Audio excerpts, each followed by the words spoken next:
একদম সিম্পল ভাবে একটি কেক বানিয়েছিলাম, ভাবলাম আপনাদের সাথে একটু শেয়ার করি। আসসালামু আলাইকুম, সবাই কেমন আছেন? আশা করি সবাই ভালো আছেন।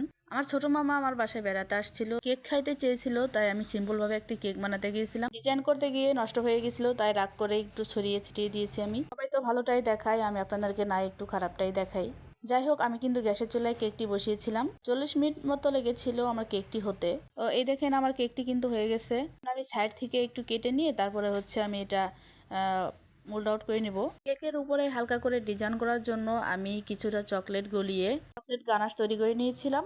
তো এই দেখেন কেকটা কত সুন্দর হয়েছে এবং অনেক সফট হয়েছিল। সবকিছুই ঠিকঠাক ছিল, জাস্ট ডেটাটা দেওয়ার সময় আমি একটু ডিজাইন করতে গিয়েছিলাম, তো তখন রাগ করে আমি একটু উল্টাপাল্টা করে ফেলেছি। তো চকলেটের গানাশটা দিয়ে আমি উপরে হালকা করে একটা ডিজাইন করেছি। বাচ্চারা চকলেটটা পছন্দ করে, তাই উপরে আমি হালকা করে গানাশ দিয়েছিলাম। ভিডিওটি কেমন লেগেছে আপনাদের কাছে অবশ্যই আমাকে কমেন্টে জানিয়ে যাবেন। তো আমি উপর দিয়ে আমি আবারও আড়াআড়ি করে দাগ কেটে নিচ্ছি। আমার কিন্তু ডিজাইন করা হয়ে গেছে। এই দেখেন আমার সিম্পল কেক। সেট হওয়ার জন্য আমি কিন্তু ফ্রিজে রাখি নাই, আমরা গরমই খেয়েছিলাম। তো এই যে ভিতরের অংশটা কেকের অনেকটা সফট হয়েছিল। কেমন হয়েছে মামা?